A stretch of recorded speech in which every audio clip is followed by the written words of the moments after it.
calling to order the meeting of LIFT.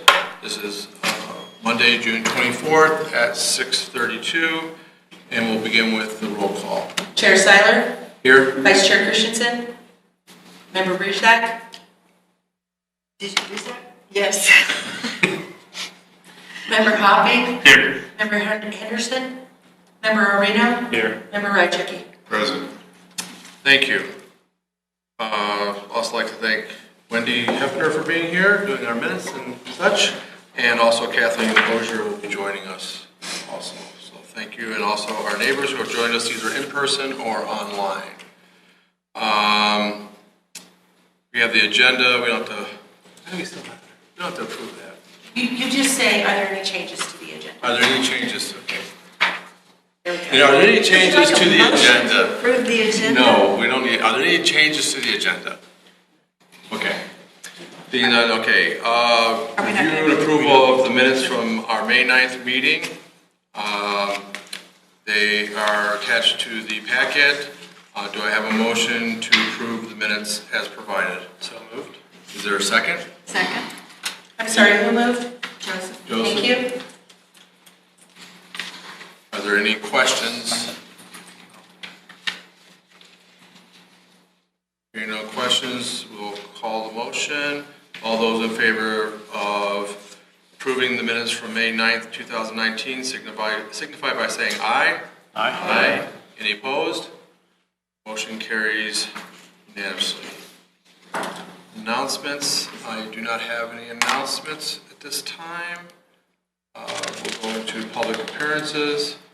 Again, people who are neighbors who are in attendance are welcome to come forward and address the board with any comments they may have.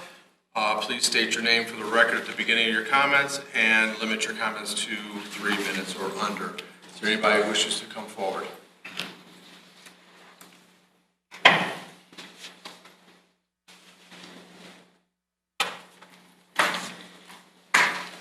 Good evening, LIFT. My name is Pam Chadbourne. I live a block and a half from here. I saw that the Bellevue Avenue corridor vision is on the agenda, and I just want to repeat the point.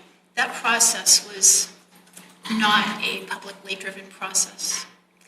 And the public felt, as indicated by the dwindling attendance at the 3 public meetings, that our voices were not heard.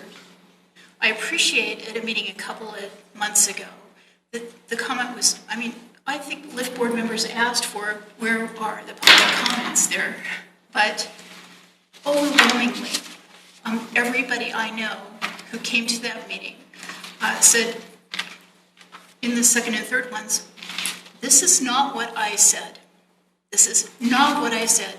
Paragraph after paragraph, section after section, our comments are not captured in that document. You know whose comments are the comments of a board of about 14 people, behind the scenes and not representative. And so I just want to remind LIFT of that source of this document. And specifically for Columbine Square, that did not come from the neighbors. I've walked that neighborhood and it's 8 to 2 for something like that. At best. And I realize that's anecdotal, but I think it's a little better than some of the other stuff we've gotten. That came from somewhere else. Where did it come from? I don't know. It was behind the scenes. It was not public. That 3-story massive lot filling thing, that's not the public's vision. That's not the neighbor's vision. Jeannie's made this point before. I think other people have made this before. It's on the agenda tonight, so I wanted to remind you of our comments. Thanks very much. Thank you. Anyone else? Okay, at this time we will close public appearances. Financial report, we don't have one for this month. Again, remind you that Ms. Hooten will join us quarterly to review those. I'm not sure why she didn't provide it, but I'm sure next month she'll provide those, and then the following month she'll join us to review any questions we have. Business report. reports, none, finished business, none, new business. So two things on the first thing is the proposed attorney engagement agreement. And I will turn this over to our attorney subcommittee of Jason and Joseph to report out what they have for us tonight. So first, I apologize that I couldn't make the study session because of a family issue. So I don't know if there's any more conversation that anybody wanted to have regarding. I'm sure we'll have it once we have a motion on the floor, but I'm happy to engage further what everybody's thoughts were on the interview. As far as the draft agreement that we have in front of us, it is their standard agreement with a few modifications. We did have Mr. Feldman review it. He approved it, the substance of it in terms of what works for the city of Littleton. Although we're not bound to use their forms, I think it makes a lot of sense, since we're a municipal entity of sort, to follow standards that they've thought about. I do want to note a few things that, in my view, are not reasons not to approve this, but because the board had talked about these things before, I want to make sure that you're aware of them. First off, in paragraph 2, with respect to staffing, previously when we were discussing the Henry Rodriguez agreement, we had asked to make sure that nobody other than Mr. Rodriguez would be working unless we were able to approve who that was, more or less. Here they've gone ahead and named an associate for us to be working with. In my view, this is appropriate and standard and a cost saver and what you would often expect out of an attorney engagement. And, if it's something that requires Mr. Murray to work on it, he'll work on it. If it's something that can be done by somebody at a lower level, they'll work on it, but he's still responsible for it. So to me, it makes sense. And then in the event that Mr. Murray's ever unable to continue to work, in the past we wanted to make sure that we were able to approve who the replacement would be. But the reality is when an agreement can be terminated by an email, that power exists implicitly. So if something were to change in their circumstances and didn't work for us, then we simply don't move forward or we ask for something different.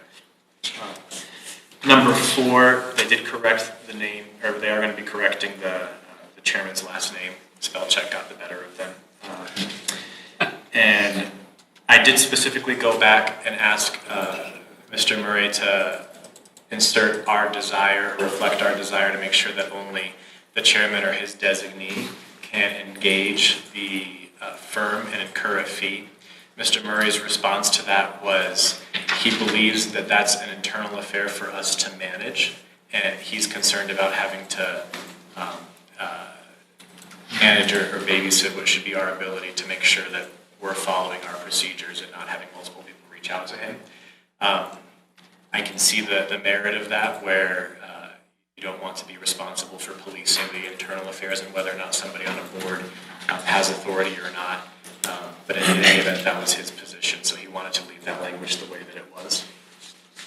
And they accepted the changes regarding dispute and venue, which is something we take from the city of Littleton. So I don't have any other comment on it. I believe those were the big things we talked about with the previous engagement letter we looked at that I wanted to see if we could get them reflected here. So is there a motion to move forward with this agreement with Murray, Dahl, Berry, and Ronald LLP? So moved. Is there a second? Second. Any discussion? When I sat at that meeting, I thought I heard Mr. Murray state when we were asked who's going to work on this, he would. He did not mention an associate. Just gives me cause of pause.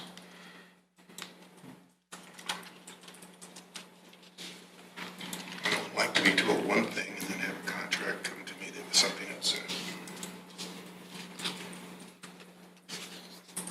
I don't know if that would stop me from approving this engagement agreement, but it bothers me.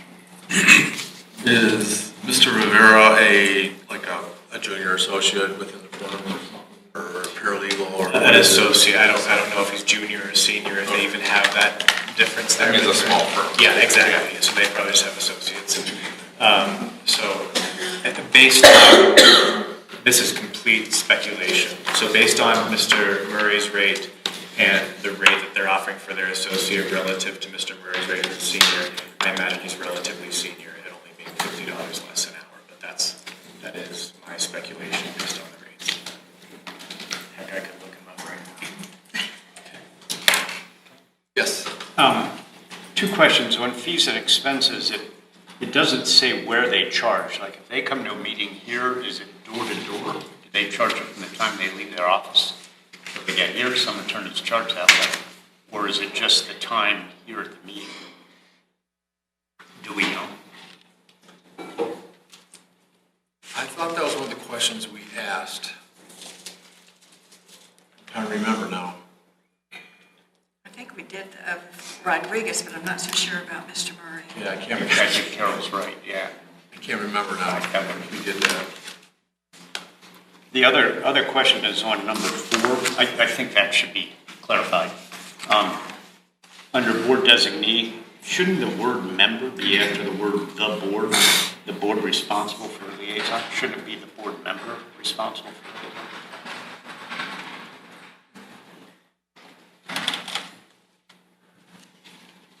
So those are, I would, I think so, yeah. if that's the Yeah. case, I would move that the word member, whatever, do we need a motion or is this just for discussion to go back to that? Well, I would, my ideal world, we would have a motion to approve with requests for modifications.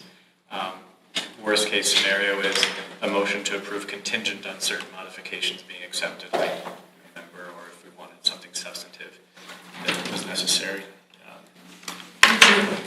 Would you prefer for those contingencies to be voiced separately, or do you want them all wrapped up in one package? I mean, it depends on I guess the big question for me is there anything in here that is keeping somebody from voting on it? So is there something that must be changed in order for us to approve stuff that I would want to address first and then go from there? If there's nothing, then Yeah.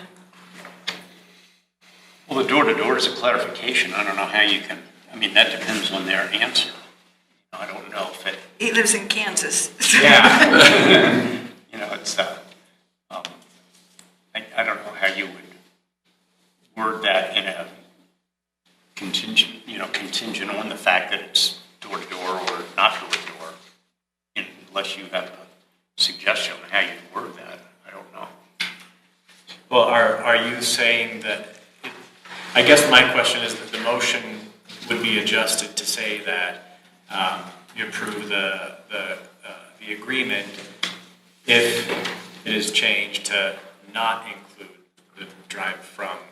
But if it's just a matter of we want to know so that we can move forward, then we approve the agreement and then we go find out what the answer is. And I'm sure that I imagine he would work with us on. If we do it that way. Do you think it'd be possible to do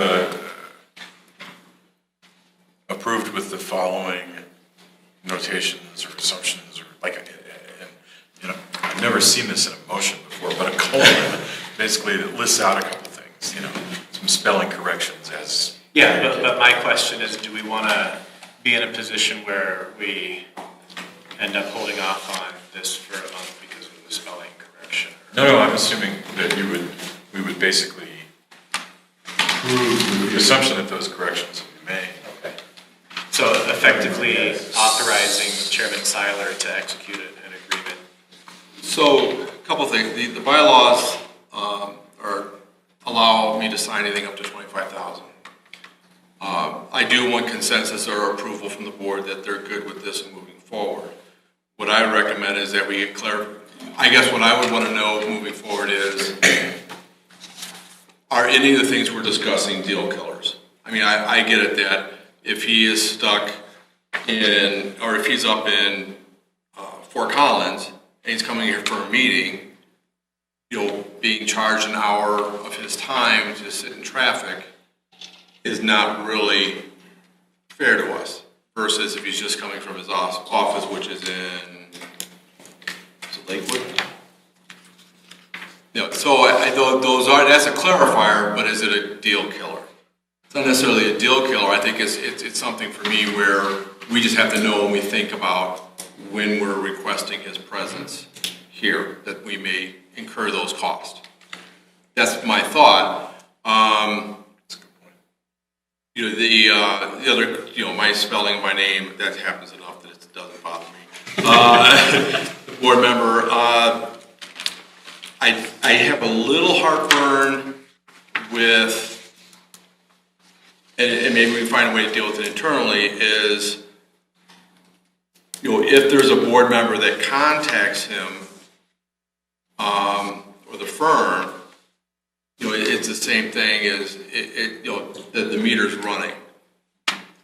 And, you know, I don't think that's fair to all the board, or the other board members, that if somebody steps online and does that, we incur those costs. So I'm a little concerned about, I have some heartburn over that. I'm not seeing the change that Bill is suggesting would allow any board member to call the attorney. Am I missing something? I said the board member responsible for liaison will be the board chair or his designee.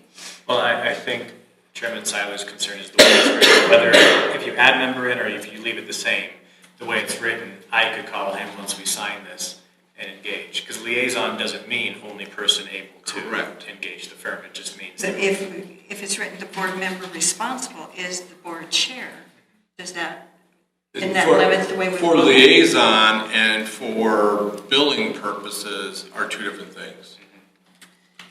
You know, I'm the chief liaison, but it doesn't prohibit anybody else on the board from picking up the phone and saying, I want your opinion on this. So is the idea that I have amnesia and I've forgotten. I've become an evil version of myself. So I call, and I haven't talked to you, going behind your back. I call the attorney and I go, listen, I got something I want you to look up for me. He does, because he assumes I'm assuming, Mr. Member, that it's because you're calling me, you must have cleared this with Kevin. Right. He's not going to ask me because he doesn't want to.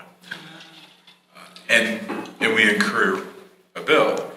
I don't know what to do. I mean, that's kind of fraud on my part, maybe. I don't know. I that's a vulnerability. I don't know. That's just my concern. I mean, I just want, going forward, with whatever firm, you know, this, as I've said in the past, you know, I want there to be consensus that we're engaging somebody and spending the money for this. And even if somebody innocently picks up the phone and says, you know, what is this? And all of a sudden we get a half-hour charge for a clarification on something, I think it should be a discussion here. You know, let's say we ask him to get, you know, we've asked council, you know, the city council for clarification on some issues, and he gave us a document for internal use to clarify those points we wanted. You know, if you're picking up and at that time calling Steve, the meter wasn't running. If we ask Mr. Murray to give us a ruling on something or an opinion on something, and somebody picks up the phone and says, I don't quite understand this paragraph, that I would assume the meter starts running, even though it's an innocent call. I would think so, yeah.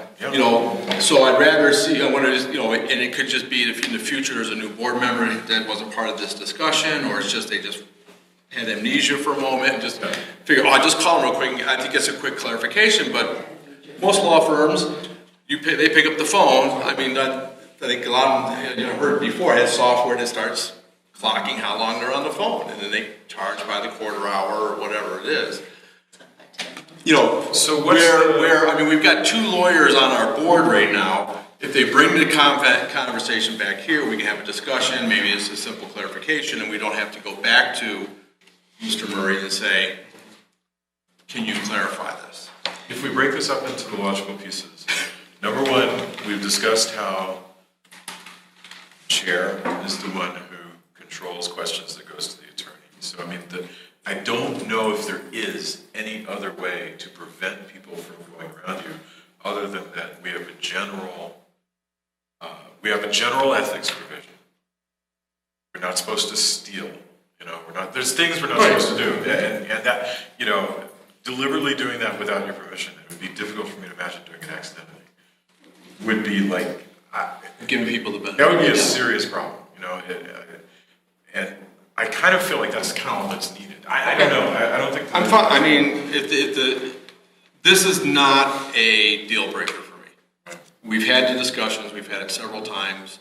It's well known among these board members how we all want this to work and how I expect it to work. If that didn't work out that way, we'd have to deal with it at that time, and I'm okay with that. So, any other thoughts? Do we have it in our own operating provisions that is the policy, that our policy is that only you? I think we approved that and as part of our We had it in policies and the, procedures.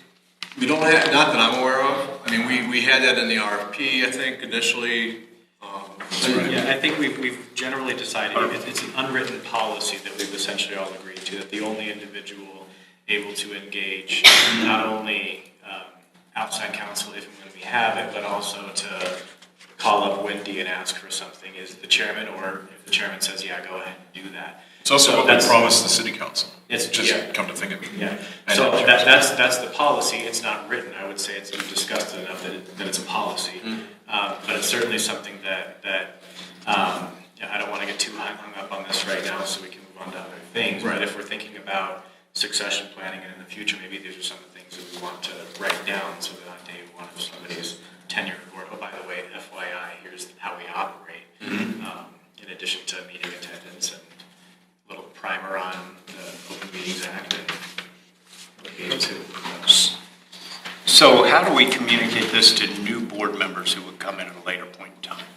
I mean, this is an unwritten rule. Unwritten rules make me nervous. Let me do some research on that, on how we should handle that. Yeah. And come back at the next meeting and say, propose that, we put down some, policies and procedures that are internal, that are not part of the bylaws, but yet we adopt to saying, okay, here's how we'll conduct business and do such. Yeah. Kind of like Robert's Rules of Order type of thing where, Kevin's rules. that's it. Okay.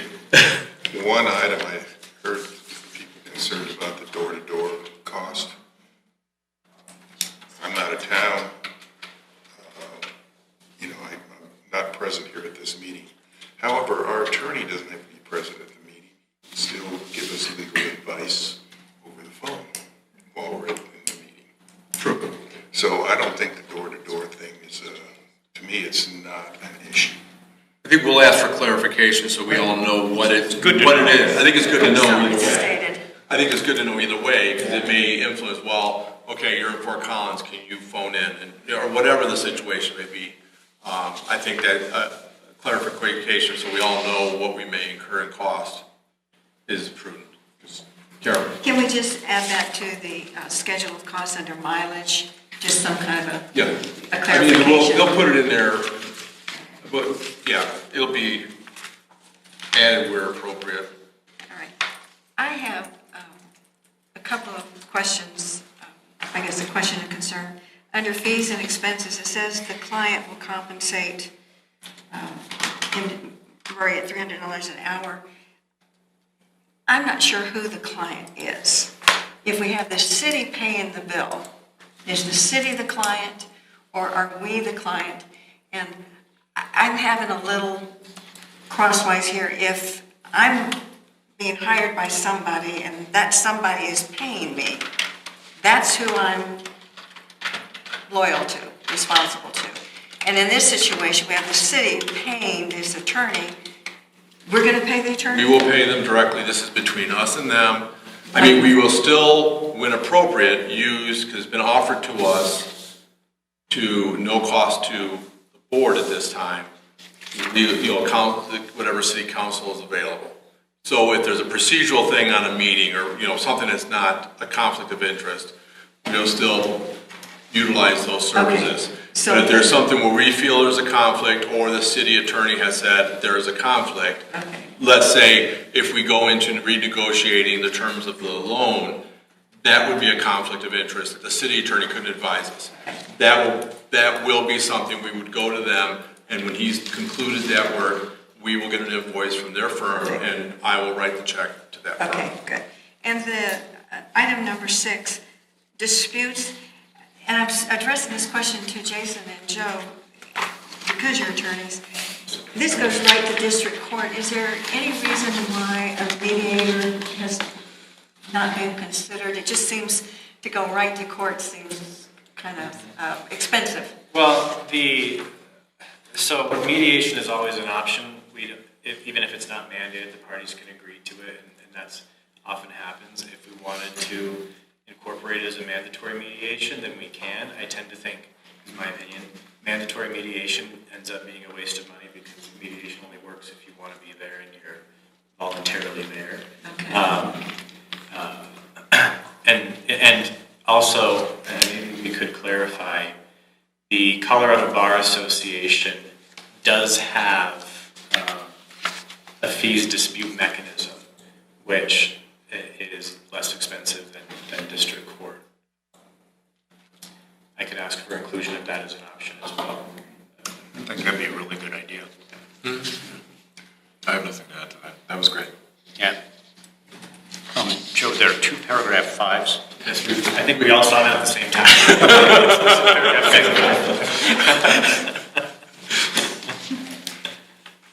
So we have a motion on the table to move forward with the agreement. Would anybody like Is there, go ahead. Joseph? Sure, go ahead. Licensed since 2004, represents government's employment condemnation and urban renewal matters. But yeah, so it's 15 years of experience, is that my math correct? Focusing on urban renewal, condemnation, and employment for municipalities. So I would say he fits the bill.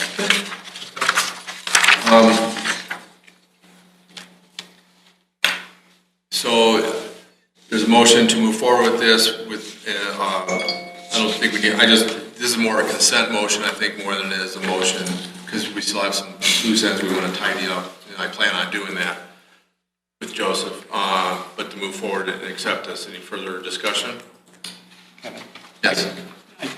I'm still concerned about this because we talked about all the way through this process that this would only be used, the secondary attorney would only be used in matters where we had a conflict with the city, which right now, without Columbine Square coming forward, we'd really be working with ourselves to do something in almost every situation. So I'd like to reiterate, and it is a voice of good faith with the rest of the board members that I've censored for this. I'll vote in favor of this, but I'm very concerned about trying to use this when we have the help available in the city, because we don't have any money.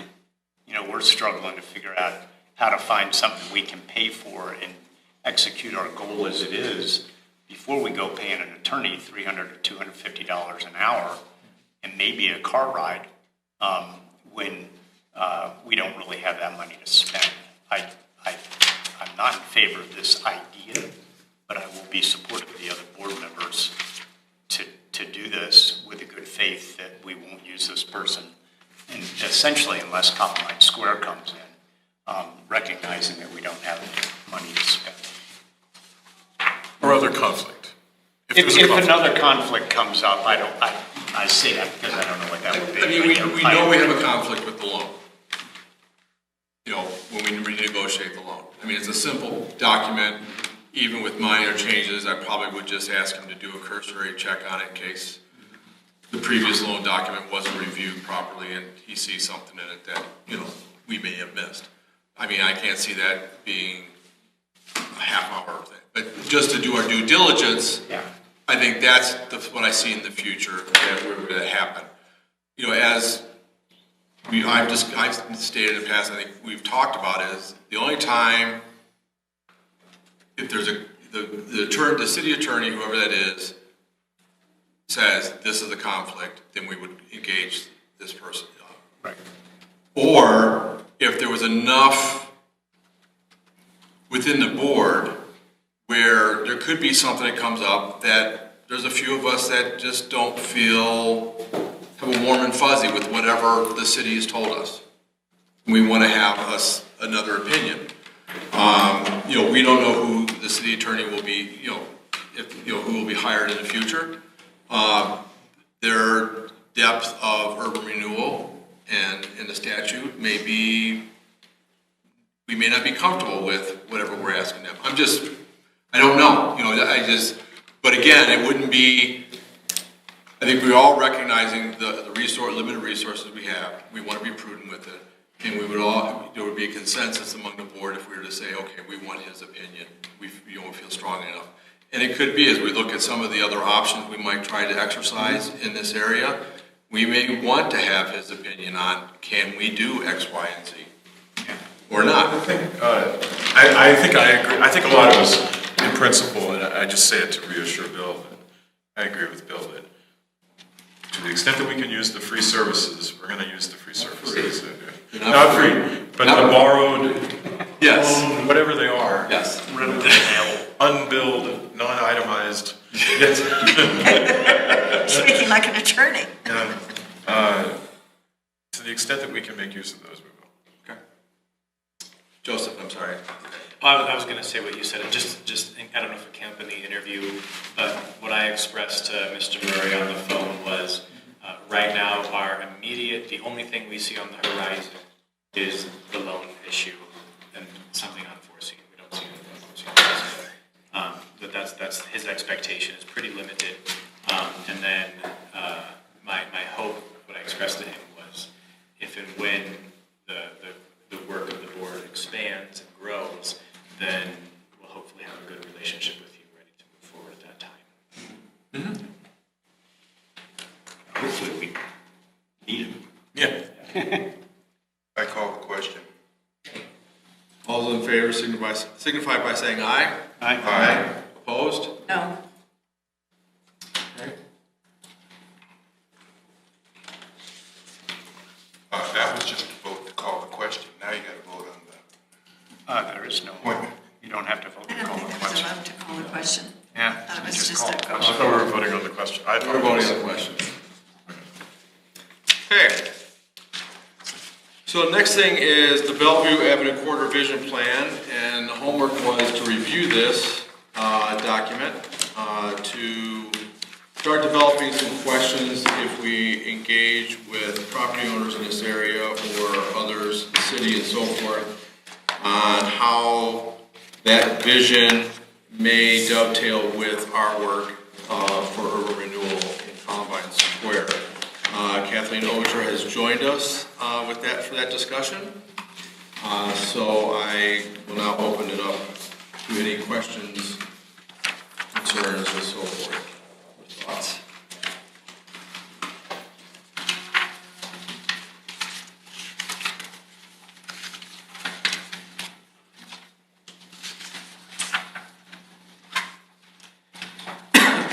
Yes, Joseph. And if I missed something in the plan, then I apologize, just correct me and I'll be quiet. But I saw the mentions of urban renewal as an opportunity.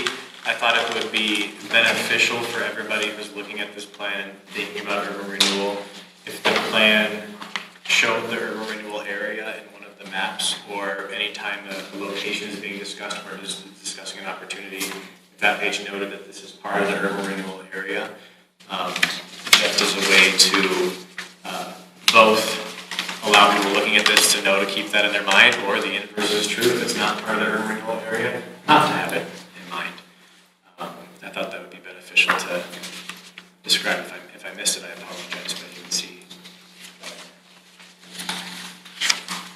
Otherwise, I thought it was very worthwhile.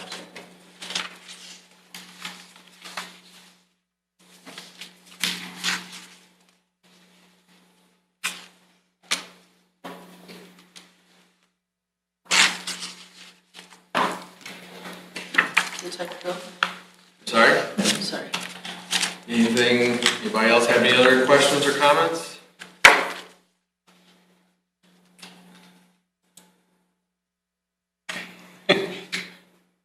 I don't know what you're looking for exactly here, Kevin. What we were looking for is do we have any questions or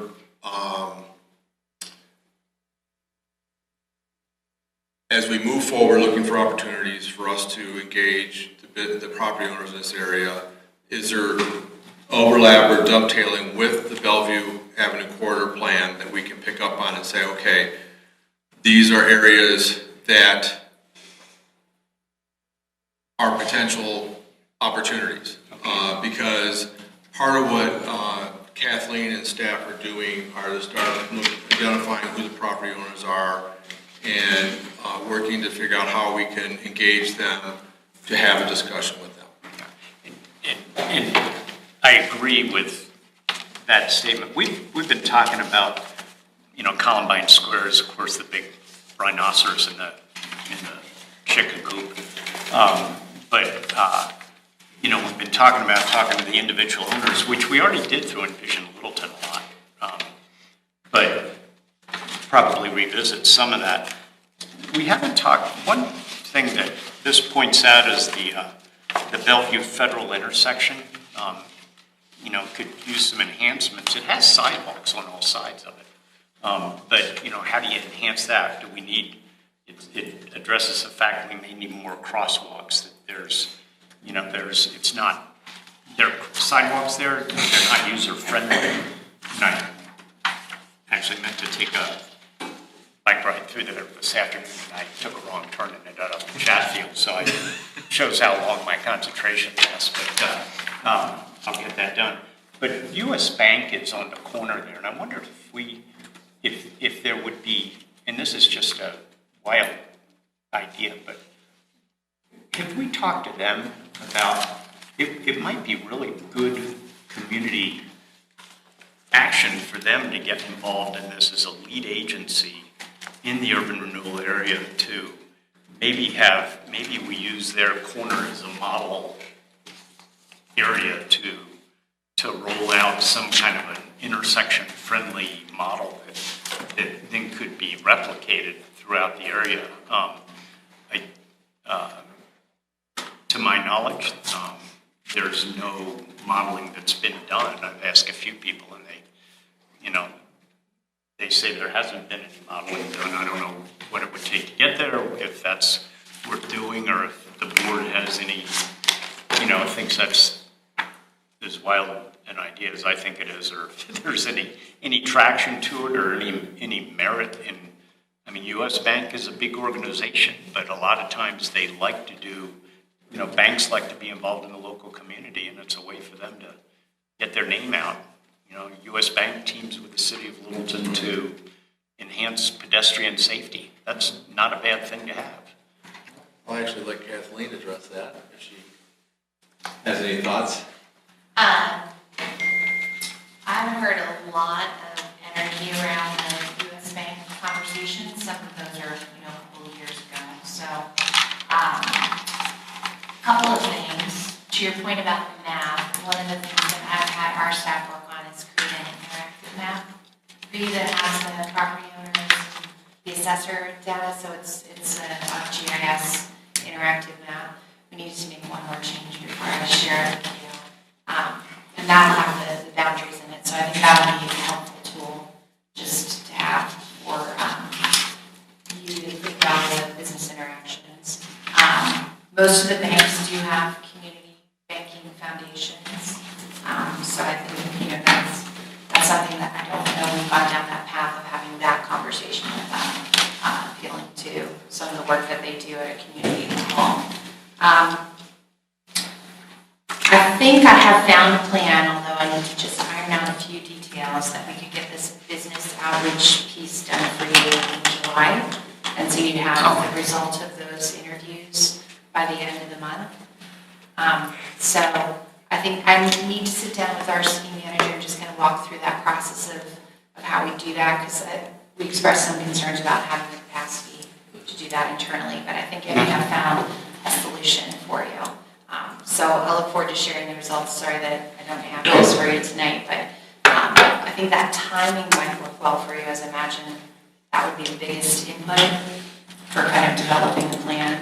I mean, the principles of good urban renewal, right? You want to look at increasing those sales tax receipts, So you need to think about your investments with that in mind, right?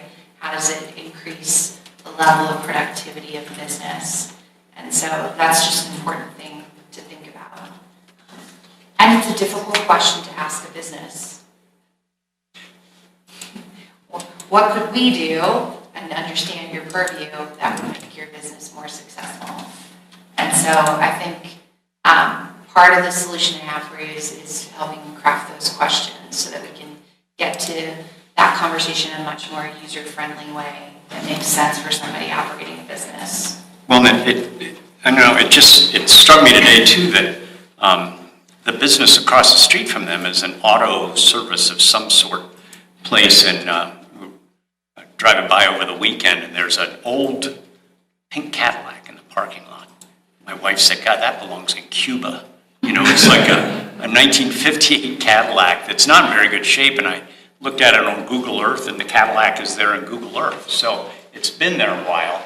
And so you have, you know, U.S. Bank, which is a very successful community bank there on the corner, and across the street is a business that could probably use some revenue enhancement. I'm going to venture to say that it'd be, you know, so you've got a contrast there. So if we could do something to enhance that corner, it seems that one or both of them there would be some measurable impact on revenues, because you're right. I mean, the whole idea of urban renewal is to use, you know, city leverage and infrastructure improvements to help everybody get, theoretically, floats all boats. Right. So how do we do that? So we're across the street, so is it still On within the- the boundaries? Yeah, it would be on the east side of the intersection, the east side of Lowell. Right, so I think Yeah. that's outside of the No, I'm east. sorry, but I'm confused now. I'm sorry to interrupt. Walters. But, That you know, same center is Walters. Central Bank is, it was US US Bank. Central Bank, it's now US Bank, is on the southwest corner of Federal and Bellevue. Correct. To the north is a filling station. To the east is Home Depot, and to the northeast is the shopping center with King Soopers. I think what you're talking about is what is on Lowell Boulevard, Lowell. Oh. Yeah. but there's no central bank there. Across the street is Okay. from I know I should Bellevue, come I in. believe is still Englewood. Yeah, I was going Okay. to say You that. may- Yeah, I'm off an Thank intersection. you. Sorry, but. So, Bill, what Yeah, that's gas Harlem station are Park, you? you're right. Okay, so you're Yeah. over at, I'm over at Lowell, and Okay. the place I was talking about with the old cars at Lowell and Bellevue, and the bank's at Federal and Bellevue. I'm sorry. That's okay, my so bad. we've got the automotive and the dance studio, and then you have a gas station, then you've got another gas station. Which one are you talking about? My whole point is wrong. Okay, So,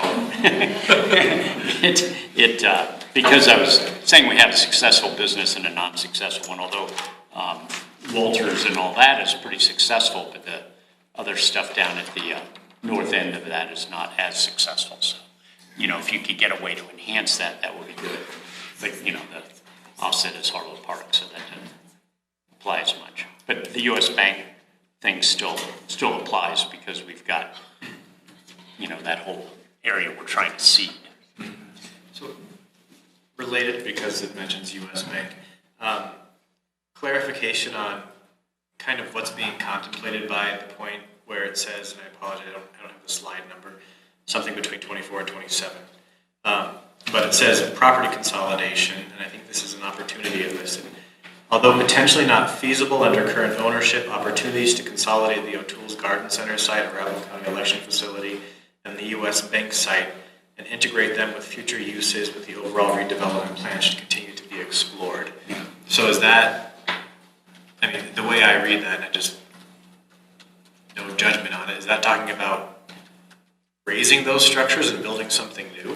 Is that what's? I think it says explored. I think it's looking at a way to utilize those properties better. And whether that means, you know, they're torn down and redeveloped in a different fashion. You know, if we say, if the city was somehow to get a hold of the county property and somebody, and work with somebody to redo all that. I think the bigger vision is that you could do a lot with that. I think there would be a lot of hurdles to that. I think there's hurdles with the county and their facility.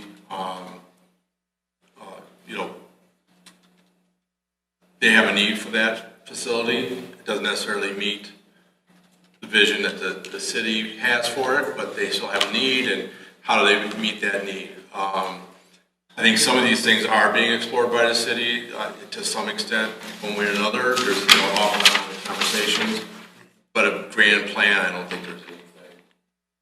Again, this is a very high level. And I guess I County building, for example, they're reinvesting in our property and redoing that loading dock. That a new development. Great. Well, it's on our development. Okay, so it's a activity new. site thing, so I think it's been on there for a while, but yeah, so just for an example, I mean, that's usually an indication somebody might stick around. Right. Yeah, and I think our conversations with the county about the need for that facility would be very difficult to find them and meet their requirements. So, and I think those conversations are a couple of years old, but not much has changed in terms of what their needs are. I think, I guess I was just surprised about the inclusion of O'Toole's, which just celebrated 40 years, and I understand it's successful. So I guess, and when we have the Envision Littleton, they were talking about, really incorporating O'Toole's into what's going on there. And so maybe there are ways to augment it and grow it, but I not really for our purposes, but I thought conceptualizing O'Toole's not being there was a little outside. I don't think the problem, not problem, when you engage a firm to give you a vision or a master plan, their dreams are bigger than most people's pocketbooks. Being that I've been through a master plan, college, program plan, going through another program plan, space planning, I mean, they come in with these grand ideas because they're not paying for it. Once the rubber meets the road, reality sets in and you end up with a product that doesn't look as nice. There's, you start talking about, I think their vision is, O'Toole's could be there, but how could it be revisioned? Not that they would lose any of the property or anything like that, but how can you rebuild it? Parking lot. The parking lot part of it. But, I've always said, right now you have this holding pen for all their landscaping, their plants and stuff. Wouldn't it be neat if there was some sort of a way they could do that, to have that merchandise secured, but yet gives more of a park-like atmosphere, more inviting, that you're not just seeing. Security prison. Exactly. I think, I think Included. I I can't see it. I don't think Get rid of them. I don't think anybody does, because they are a vital part of the community, and no one wants to see it go away. But I think if money was no object, what could you do? What could you do with O'Toole's to make it look more inviting than it is today, and engaging more with just the person who just happens to be driving by that neighborhood? I think that's kind of what they were thinking. Does it mean we can do it? Not necessarily. If you had more of the property owners, and that's kind of what I've been trying to do, is see how do we engage one of the property owners to say, this is a tool, not a negative tool, not a hammer, but how can we use these funds to reinvest into the city to make this a more desirable business area for businesses. And I guess that that was a charge the city gave to the firm who did this, is how do you make, if money's no object, how would this look? What would it be? And that's one of the things. Again, they're not paying for it. And they may not understand all the, and they probably don't understand all the hurdles that would have to go through to meet that vision. Sure. But there's nothing wrong with looking at it and start having that, and having it be a seed for conversation. But I don't think it means to imply that anybody wants O'Toole's to go away. Yeah, I think that the phrasing, I am on board 110%. the phrasing of that paragraph I thought read differently. And that's why I wanted the clarification, but, which I know nobody here can necessarily give me, but Right. might be beneficial to consider. Yeah.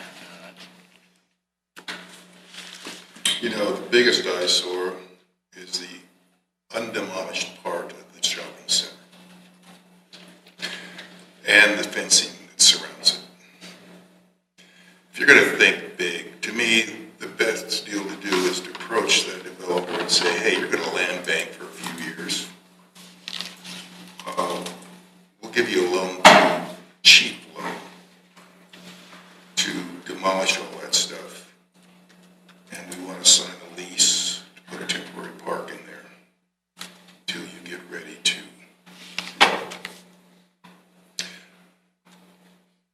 We only have about $1 million. We could probably get it from U.S. Bank, who wants to do some CRA. Those banks like to buy municipal debt.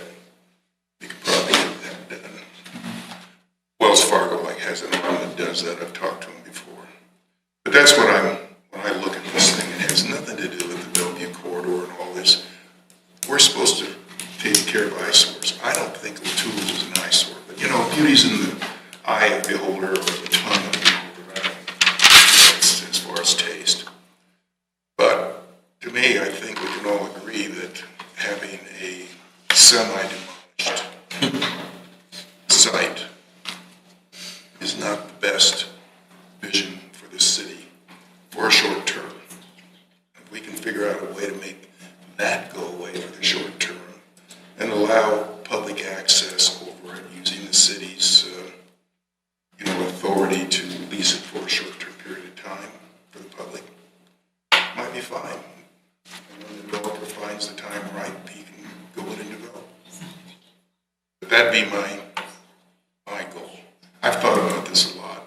Maybe I'm a little crazy, but this is what it seems to be the best use of what funds we have and the $100,000 a year that we have in income.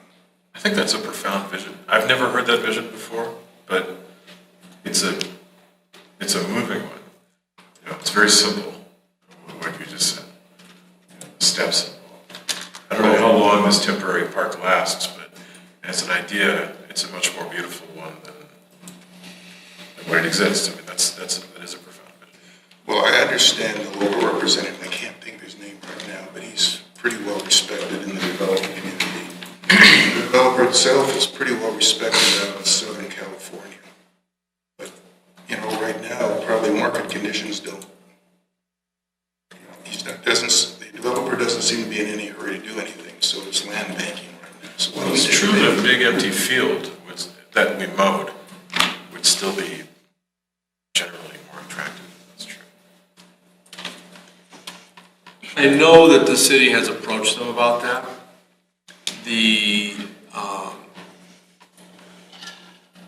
There's a couple things we have to consider. I think one of the issues is, and I'm not an expert at this, I just have run into this with properties I've had to deal with. If you're over a half an acre and you disturb it, you have to deal with storm runoff. So even going back to, I don't know if it goes back to just grass, does that still trigger it? I don't know. I'm not an expert. Like I said, it's just properties I've been dealing with when it comes to parking lots and things like that. You disturb over half an acre, you now have to deal with, and that's very, very expensive. I know the one project, I think that added $500,000 to a project on the Auraria campus, just redoing 9th Street through the campus. They had to do it because they were disturbing it and they had to put that in. So that may be part of the cost, which could be in reality, as you think of it, it's an infrastructure thing, kind of like what I've said about O'Toole's. If they're not addressing the parking lot because they're that half acre issue, that could be something that might play into their development down the road, and it's an infrastructure we could help them with, possibly. Where if they say, okay, this is kind of our vision, and we would want to put this storm mitigation system in here, that would go along, and then we have a 5-year lease or 10-year lease or whatever it is, that it stays a park. The other part of it is we would have to talk to the city because that's an additional expense to the city to maintain it, unless the developer decides, I'll maintain it. Again, those are discussions we can have, but that's when I talked about, well, what if part of this became a park and we did something to buy it? Like, well, we've got enough parks we got to maintain, and that's a challenge right there with the cost of that. So that was just another thing we have to consider as we move forward with some of these discussions. That's they may put an obligation on the city that they may not necessarily want to take on. Well, I look at the law, and it says the number one thing we're supposed to attack is blight. That's blight. I'm not disagreeing with you. You're getting all the problems in there, and I'm going to give you one more. Okay. Arapahoe County is one of the worst in this area for BMPs for stormwater retention and disposal. I'm telling you, they're a nightmare. So I know all this goes on. However, you can always got the trade-off. We've got sheeting right now. It's all impervious surface. If we put it And we may, and again, Impervious surface. if you go back to grass, that deals with that issue, right? grass or whatever. Whatever, right, exactly. Like I said, I'm not an expert. I just bring it up as it may be a complicating factor, or it may not be at all. I do know that the city has talked to them about, at least tearing up the rest of that cement and putting in grass. And there's been some resistance on their part to do that. And my statement that Arapahoe County is one of the worst, I just say they nitpick. They have very competent people that know the law, and they go all the way with it. I think it's something we should explore, because that is something we can do that would provide relief to that area, make it look better, and maybe spur them to do something differently there, because we don't know how long they're going to hold the property. They may hold it from last thing I heard was they're supposed to be bringing something this year already, but nothing's coming. It might be an intriguing, oh, I'm sorry, go ahead. No, go ahead, Jason. This is in like 10 seconds. It might be an intriguing placeholder. Because your scenario of cheap loan to knock stuff down and lease, so there's a little bit of money coming in. That might be enough to make somebody want to do something instead of nothing. And it's a temporary lease, so they can still do whatever they want with the land later on. I'd take that deal, because you're going to have to knock that stuff down anyway. Right. And Jack, I don't know what kind of park you're thinking of, because we have Harlow and Bulls Grove are pretty close to that, but I wonder, South Suburban manages that stuff for the city. I wonder if there's some kind of a quote wild park where, you don't, it'd be really expensive to put in irrigation and all the things that are required, that Bulls Grove and Harlow and all those have it. So I don't know if there's some kind of an intermediate, park that, we have xeriscape parks that are wildlife areas and that kind of thing. Hell, we could, have South Suburban move their beekeeping stuff over there. I don't know what you could do. Maybe there's some kind of a different solution than irrigated parks that have ball fields and all that. That's the more traditional kind of park. But that's a place where it'd really be neat to get the neighbors involved if we could get some traction from the landowner to cooperate with the city and South Suburban in terms of doing that. But we want something that basically not totally maintains itself. You're not going to get that, but low maintenance. A very low maintenance park that will be xeriscape based. Well, look at our partners. South Suburban is look at our partners. South Suburban is supposed to be one of our partners. Yeah, right. Yeah, exactly. That's what I'm saying. And so is Arapahoe County. We can get something done. Who knows? It would be difficult, but when I hear all these proposals swirling around, I'm sorry it takes much time, but when I'm thinking about blight, I look at that every time I drive past it, and I go, this is not good. It's dangerous. It's dangerous to have foundations out there and parking lot, because it's an attractive nuisance. Yeah. There's still some benches and It'd be better to have, be rid of it, and if you just had a wheat field there, it'd be a lot better. Yeah, very nice. Yes, A lot of money. there you go. So what's- We can give disease to everybody. If you wanted to explore that, what is the next step? I don't understand.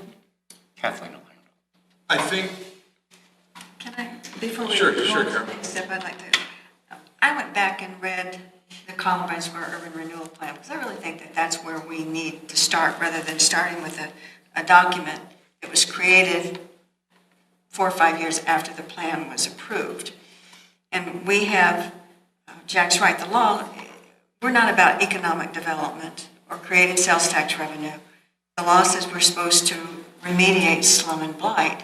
And if economic development occurs because of that, then that's great. A lot of urban renewal is just building affordable housing, which doesn't really create revenue. So I went back to the plan and read it, and it's very, for a plan that doesn't have a project in it, there are some things that are mentioned in the plan that I think we could hold on to and follow through with without having to modify the plan. We have a blight report.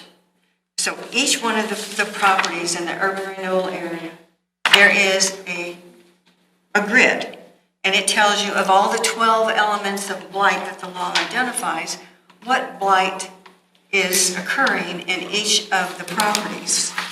And the plan suggests that what we do is we're supposed to look at those areas and those properties and work to remediate the blight that's been identified by the plan.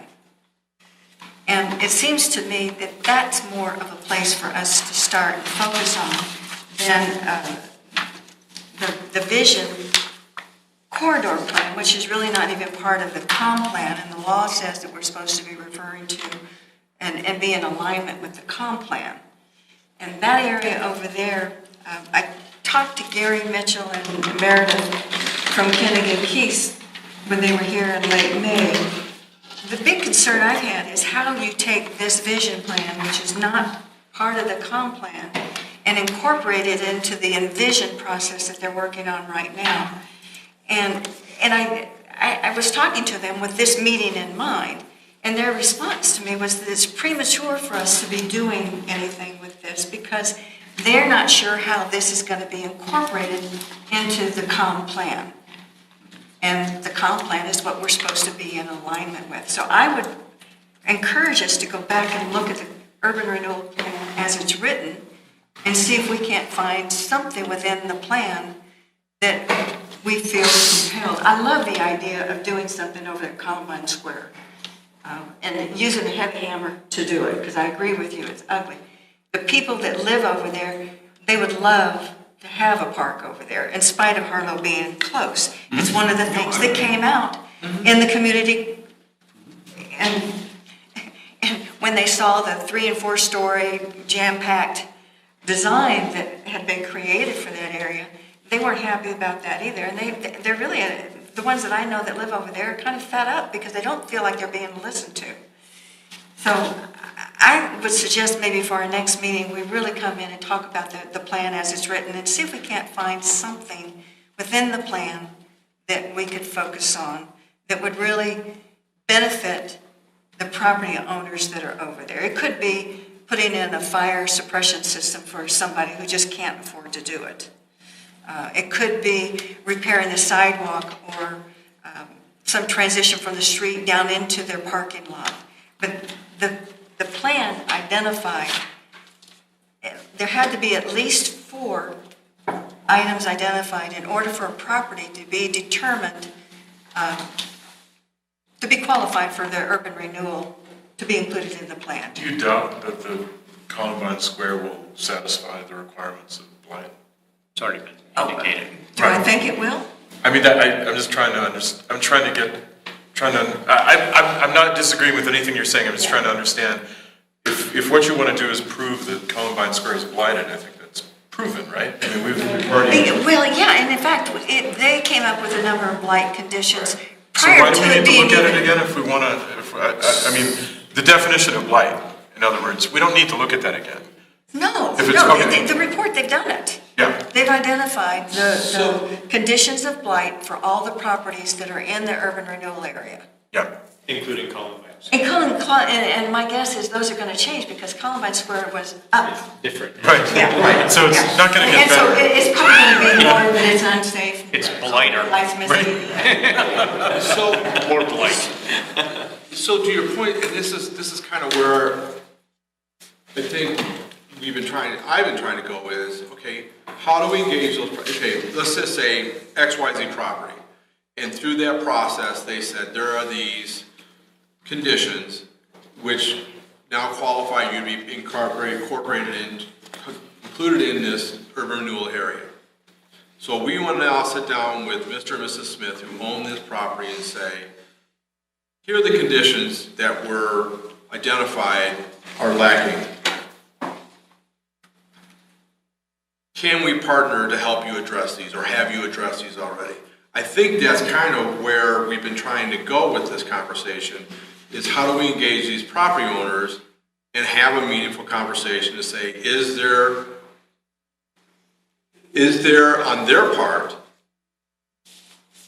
the inclination to partner with us to try to address these issues? I think, again, the conditions for Columbine Square have changed drastically since that was done five years ago. And I don't think anything has improved, other than the building is now, most of the building is down, okay? And we can have a conversation with that developer, that property owner, and say, okay, what do you want to do? Are you interested in doing this with us? But again, there are, many other property owners, and all those property owners were identified that there, like you said, there was conditions that said you're included in this now. That's kind of what I think we need to look at, is how do we engage these property owners to say, are you interested in partnering with us? We have funds, we might be able to do something here. Let's have a conversation. Do you still have these conditions? Because some of them may have addressed them. ABC company may have put in a sprinkler system because something happened, or they, fixed a parking lot, or whatever it is that got them included in this, may have addressed it. And maybe something new has come up, who knows? But again, I think that's what I've been trying to do, is how do we engage in a conversation with these owners to say, we have these monies that were generated by this area. We want to invest it back into this area to improve this area. Can we do something with you? Mr. What would Chairman. that look like? Yes. So, in a way, there's two columns, and I apologize for being confused. There's two columns. There's the Columbine Square conversation where we've just had a lightning bolt. It's a really beautiful vision for how to approach that problem. And that's one column. And then there's all of the other stuff where the other owners in the area, and we need to make sure that they fit into the requirements of the law. And I agree with you completely. Whereas we know that the Columbine Square one does, we just have to figure out what it is that we could, if anything, do. Is it possible, and if the answer is no, that's okay, but is it possible to create a committee of Jack to go and explore,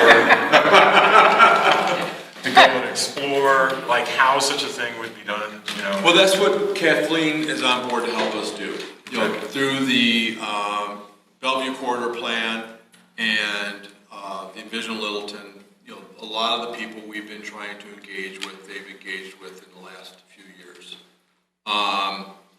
So that's how we've been, I reached out to the city, say, okay, you've been through this process, it's been successful, how can you help us do this? How do you help us facilitate a town hall meeting or I think whatever? specifically my first question, again, the two columns. The Yes. first question was the Columbine Square thing, approaching the idea of a cheap loan and do this and do that. Exploring the possibilities of who would you get that from and so forth. Would it be is it okay for me to ask Jack if it would be possible to gather some of that information and get back to us, maybe? I'm sure I can do it during the month of July. Right. Well, maybe not, and Well, I think one of the things,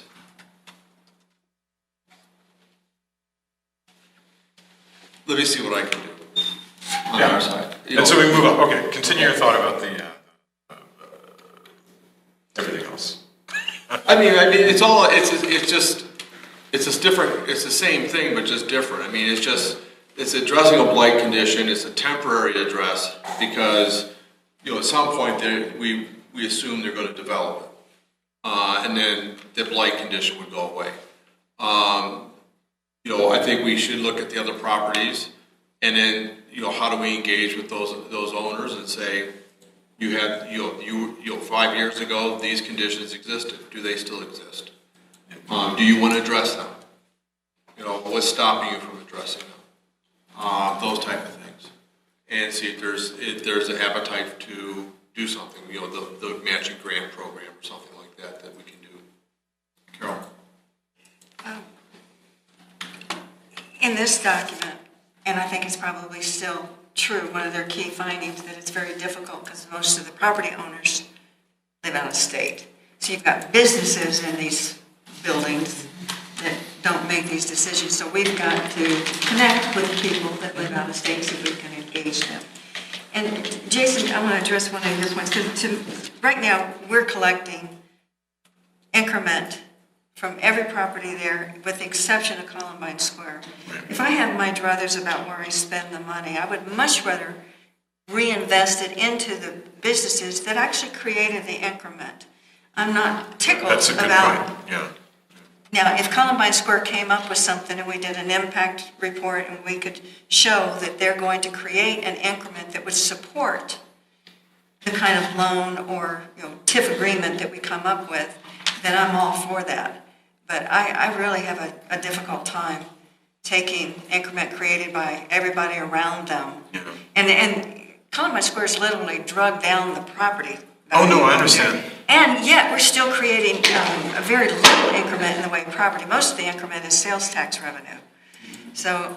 But the reason why I would explore something like that is that sometimes you pay people to do stuff you want them to do that they don't want to do. I mean, that's why you pay people things. The nature of it is, because if they wanted to do it themselves, they would do it, and we wouldn't have to pay them. But I hear you, and I feel the same pain. I do. And the last we heard, the owner of Columbine Square has said he's not interested in using urban renewal. I'd like to hear that from him instead of just in the wind. Well, they still, the last time there was a conversation about it, they still felt that there was going to be an urban renewal component. What that is, no one really knows. I don't think they've really expressed that, but they did think there was going to be that. Now, that came from the last local representative that they were working with. I don't believe they're working with anymore. I'm not, they've parted ways. So I don't know where that is right now. Would the rest of the board be amenable to coming at our next meeting and looking at the Columbine Square plan and be ready to discuss what we can do within the plan, the way it's written? Yeah.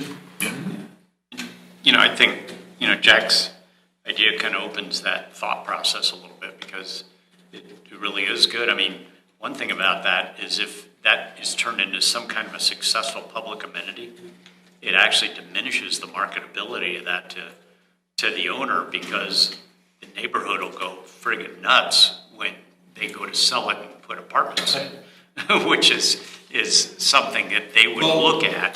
But I like your idea. So it may be we need to explore ways to incentivize them to do something, and maybe that's a bag of tricks that we need to figure out. As I understand the plan, they do not intend on selling any of that property. Yeah. They want to develop out as much as they can and rent out all those properties, at the different levels. Yeah. Even the homes, detached homes, they're going to rent those. They're looking for income.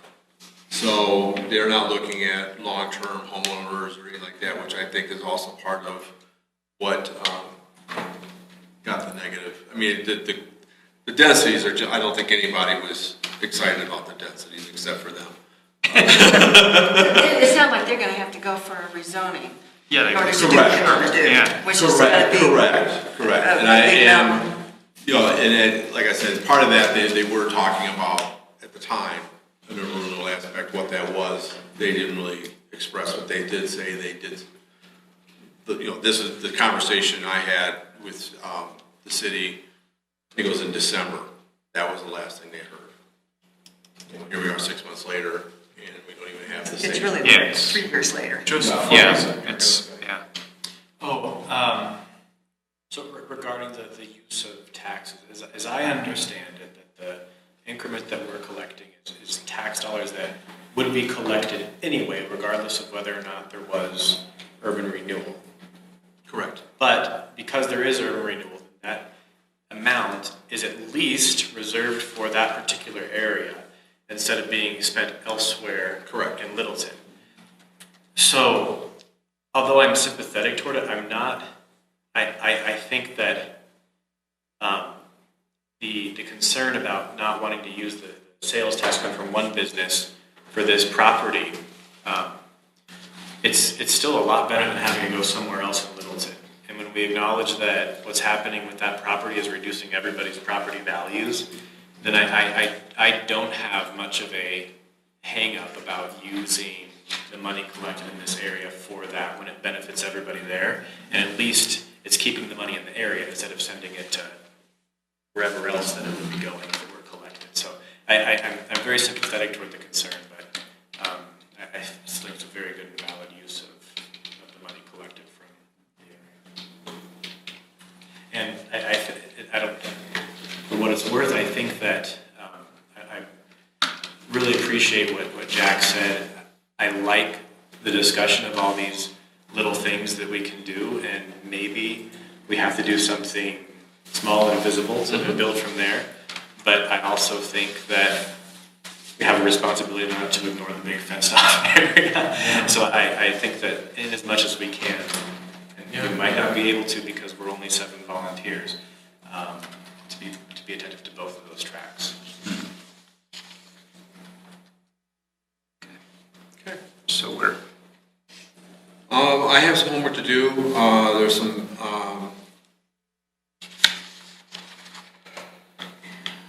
Can someone distribute to us, because I haven't looked at it in a long time, the actual urban renewal law? I'd love to review it before the next meeting. Oh, is it in my binder? Well, all right. Wendy's binder is great. Okay, I was gonna say, I wonder if the committee of Jack, you know, it'd be nice if we had some kind of a game plan based on maybe next month is when we need to do it, but, or next meeting, but to say, okay, these are the possibilities, you know, would be if we did go with some kind of an alternative non-irrigated park, I'll use that term for lack of anything better, but, you know, how does that partnership form up? And, you know, this, you know, would we have a proposal for something like that? Because there are some really cool parks that I've seen that are put together like that are wonderful neighborhood amenities. you just want the Bill Hopping Bee Cooperative Park right over. Be cooperative. That honey is So, nectar Okay. full week. anything else on that? Okay. Comments, reports. Laurent, Board Member Rizak, do you have anything? Comments, reports? He's not here. Mr. Henderson? Mr. Hopping? No. Mr. Orino? Thank you to whoever put on the dinner gathering that we had a couple weeks ago, and I'm grateful that Kathleen is joining us. Yeah, that was very nice. It's nice of you to mention that. Mr. Rychecki? That's it. If your goal is to get out without an action item, then that was not a success. Okay, with that, I will adjourn the meeting. Thank you, everyone. Has our schedule changed any? We had all these changes for this month. It was Is just everything for- else okay? At this moment, Okay. I cannot guarantee, this was a last minute thing to accommodate the planning commission, because the consultants were in town or something. Okay. but right now, Our nothing next else. meeting is the July 11th, The stand Yes, ma'am. regular. our regular meeting, and we Right. can have a study session or whatever you decide on the Correct. 25th. Right. And they're all on the calendars. Yep, yep. Posted. Yep. Kevin? Yes, sir. So I've been traveling from